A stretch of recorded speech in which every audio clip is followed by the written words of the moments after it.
Kwa majina naitwa Matias Moses, natokea Mkolani. Tatizo limetukumba lakini imeweza kuhamisha shughuli nyingi za kiuchumi. Kwa kama unaona sasa hivi wanafunzi waende shule, kila kitu akifanyiki. Upande wa huko waende na upande wa huko waende. Kwa hiyo issue hii hapa imeweza kuathiri sana kiuchumi, kwa mfano kama issue ya biashara hazifanyiki, watu wanaenda stendi hawafiki kwa muda, mabasi yamewacha. Naam. Kwa hiyo hapa cha kufanya zaidi hapa, serikali angalia tu jinsi ya kutengeneza barabara hapa hivi. Sisi tulikuwa tunakwenda kazini mjini, lakini mpaka sasa tuko hapa. Tumeshindwa kwenda. Ofisi hazijafunguliwa mpaka sasa. Kwa hiyo unaishauri nini serikali sasa? Ushauri wangu, serikali wapatie watu tenda wenye uwezo wa kufanya kazi. Sawa. Watu wenye uwezo wa kufanya kazi. Kwa hiyo unadhani kutokana na uwezo ambao wamepewa watu ambao hawana uwezo ndio inaletea changamoto hii ya daraja kutokupitisha watu? Ni kweli. Kama angekuwa amepewa mtu mwenye uwezo angekuwa imeshamaliza kwa wakati, kwa muda huo aliopewa huyu. Asante sana. Nashukuru. Kwa majina naitwa Leokadia James Hwago, ni mjumbe serikali ya mtaa wa Amani, naishi mtaa wa Panyarodi Magereza. Nikiwa kama mjumbe wa serikali ya mtaa, kwa kweli swala hili kuhusu hili daraja limekuwa kero.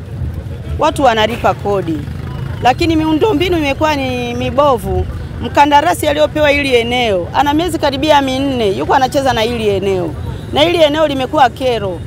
Inafika hatua watu wanashindwa kwenda kazini, wengine wanashindwa kwenda mashuleni. Sisi wafanyabiashara tumeshindwa leo kuuza hata maziwa, tunakosa pa kupita. Kwa hiyo tunaomba serikali tusaidie kuhusu huyu mkandarasi. Kama hajalipwa wamlipe, na kama amelipwa afanye kazi yake aliyopewa. Miezi 4 yuko anacheza eneo hili. Kwa hiyo imekuwa kero sana. Ndugu waandishi wa habari, ni kwamba kama mnavyofahamu katika jiji la Mwanza na mkoa wa Mwanza kwa ujumla, kuna mvua kubwa ambazo zimeanza kunyesha, zina takriban siku 2. Na usiku wa kuamkia leo kumekuwa na mvua kubwa ambayo imenyesha, na matokeo ya mvua hiyo ni kuvunja kwa hili daraja la Mkuyuni, daraja ambalo limekuwa korofi kwa muda mrefu, lakini sasa hivi liko katika matengenezo. Sasa udongo umeondolewa katika barabara hii kwa sababu ya kasi kubwa ya maji yaliyokuwa yakipita hapa na mafuriko kwenye hili daraja.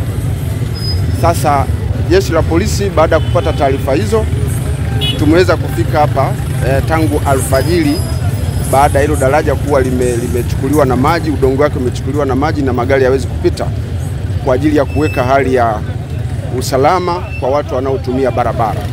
Sasa katika kufanya kazi hiyo tumeweza mpaka sasa kufanya njia hii ambayo ilikuwa haipitiki, sasa hivi inaweza kupitika vizuri, na tumeelekeza magari yanayotokea hiyo njia ya Shinyanga yakifika barabara hiyo ya Usagara, kwa hali ilivyo sasa ni vema wakakatisha hiyo barabara ya Usagara kwa ajili ya kuelekea Kisesa kwa ajili ya kuingia mjini.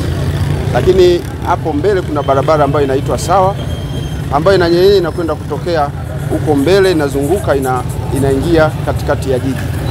Tunaelekeza hivyo kwa ajili ya kupunguza msongamano mkubwa wa magari, lakini pia kwa magari yanayotoka Mwanza kwa ajili ya kuelekea hii barabara ya Shinyanga, pia tumeelekeza magari hayo kutafuta njia nyingine pale katika ule mzunguko wa samaki warudi hiyo barabara ya kwenda Magu, waje watokezee hii barabara ya Usagara kwa ajili ya kuelekea kule Shinyanga.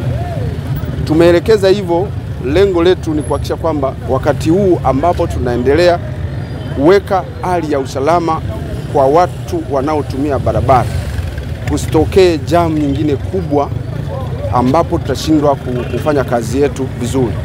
Na kwa kufanya hivyo tumeweza kuwaruhusu watu wanaotembea kwa miguu kuweza kuvuka pande zote mbili kama ambavyo mmeona wanapita vizuri tu. Lakini pia tumeweza kuwaruhusu watu wanaoendesha bodaboda na bodaboda kwa ajili ya kupita. Hawa wanapita vizuri, kwa wanaweza kusaidia raia kuvuka kutoka upande mmoja kwenda upande mwingine.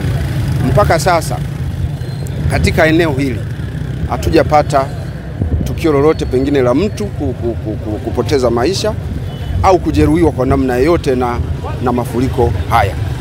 Jeshi la polisi limewahi mapema kwa ajili ya kuweka hali ya ulinzi na usalama katika eneo hili. Tumewasiliana pia na wakandarasi ambao bila shaka wanajua kinachoendelea hapa, lakini sisi tumewasiliana nao ili waweze kuja hapa kwa ajili ya kufanya assessment ya hili eneo na pengine kuendelea na ujenzi wao ili magari haya yaendelee kupita kama kawaida.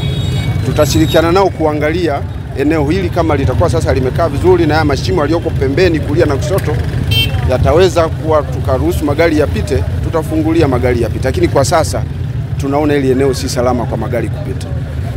Pengine afande nisaidie.